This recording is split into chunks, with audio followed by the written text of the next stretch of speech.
Okay, be honest. Open your phone. If your camera roll is mostly your dog sleeping in a weird position, zoomed in shots of paw pads, or your cat staring at a wall, congrats, you're one of us. We're living in a world of dog strollers, cat birthday parties with tuna cakes, and people proudly calling themselves pet parents. Some folks might roll their eyes and say it's just playing house or a starter pack for a real family. But guess what? It's really not. Your brain actually thinks your pet is your kid. Seriously, the love is real, it's chemical, and it's hardwired deep in your biology. And let's be real, it might be one of the best, least complicated relationships you'll ever have. Why your brain thinks your pet is a baby. There's a fancy science word for this, neoteny. Basically, we humans are built to protect anything that looks like a baby. It's a powerful survival thing. Big eyes, round faces, clumsy moves, soft fur. Our brain instantly goes, must protect this little guy at all costs, or the species is doomed. Human babies eventually grow out of that cute phase. They get tall, get an attitude, learn to talk back, and grow up. Pets? They don't. Dogs and cats stay in permanent baby mode. That's why you get that overwhelming, you're so cute I can't stand it feeling. Hello, cute aggression. Even when your dog is a graying old man.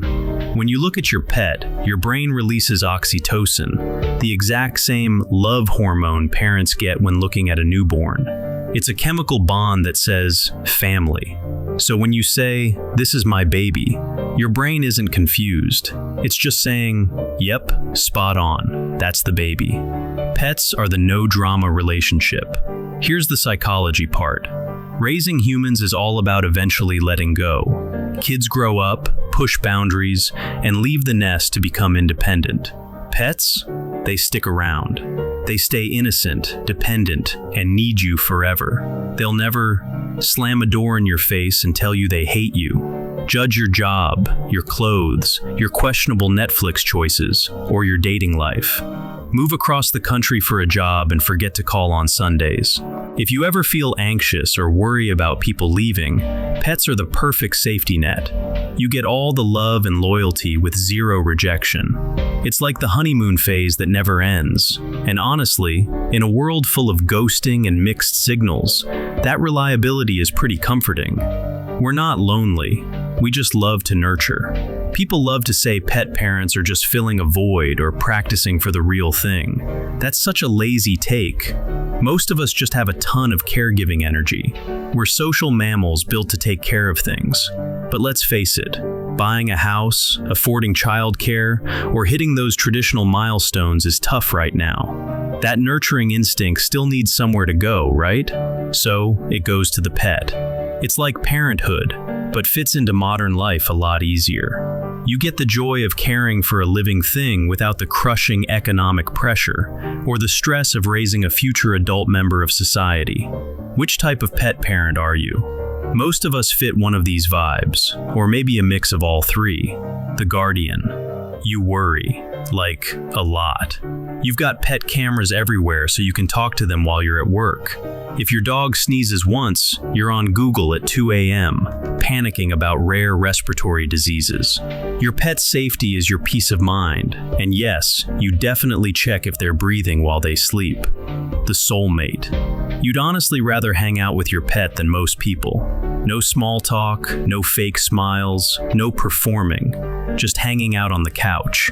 Your pet sees the real you, messy bun and all, and you feel totally understood without saying a word. They know when you're sad before you even realize it. The redeemer. You rescued a scared animal and patiently helped them heal, but it wasn't a one-way street. Helping them learn to trust again probably fixed a little something in you, too. You gave them the safety you once needed, and that bond is unbreakable because you built it from scratch. The control thing, it's a real thing. Let's be real, life is crazy. Raising kids is unpredictable. Pets? They give you something you can actually handle. Schedules, food quality, vet visits, you can manage that stuff. Pouring your energy into your pet creates a little world where things feel okay. The ritual of feeding them at 6 p.m. or walking the same route every morning adds some order to your day when everything else feels chaotic. It grounds you. And sometimes, that little bit of control is exactly what we need to keep it together. Why losing a pet hurts so bad? Because to your brain, they weren't just a dog or just a cat. They were your family. Losing a pet is a weird, isolating kind of grief that not everyone gets. Sociologists call it disenfranchised grief. Basically, a fancy way of saying society doesn't think your pain counts enough to give you a day off work. But it hurts deep, maybe even deeper than losing a distant relative. Your routine isn't just disrupted, it's shattered. You wake up, and for a split second, you forget. Then you remember the spot on the bed is empty. The house feels unnervingly quiet. You miss the tiny, specific sounds you didn't realize were the soundtrack of your life. The click, click, click of claws on the hardwood, the jingle of tags when they shook their head, or the heavy sigh they'd let out before falling asleep. It's the phantom habits that get you, reaching for the leash, stepping over a spot where they used to nap, or automatically saving the last bite of your sandwich for a mouth that isn't there. That pain is real, and don't let anyone minimize it. You didn't just lose an animal, you lost a little furry roommate who knew you better than anyone. They were the silent witness to your private life. They saw you at your absolute worst, ugly crying over a breakup, dancing in your underwear to 2000s pop, or looking gross with the flu, and they never once judged you. They just sat there and wagged their tail or purred. When they leave, it feels like a piece of your history goes with them. You lost the only living thing that kept your secrets just by being there. Family is what you make it.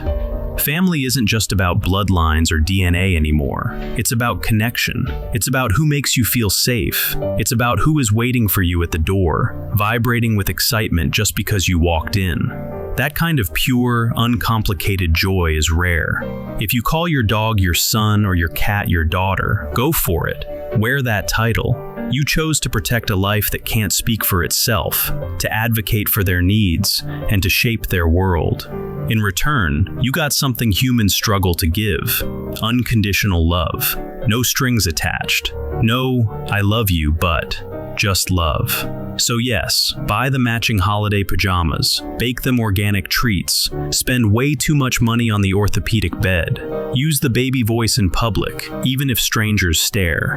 In a world that can be pretty cold and cynical, loving something with your whole heart is never embarrassing. It's actually kind of brave.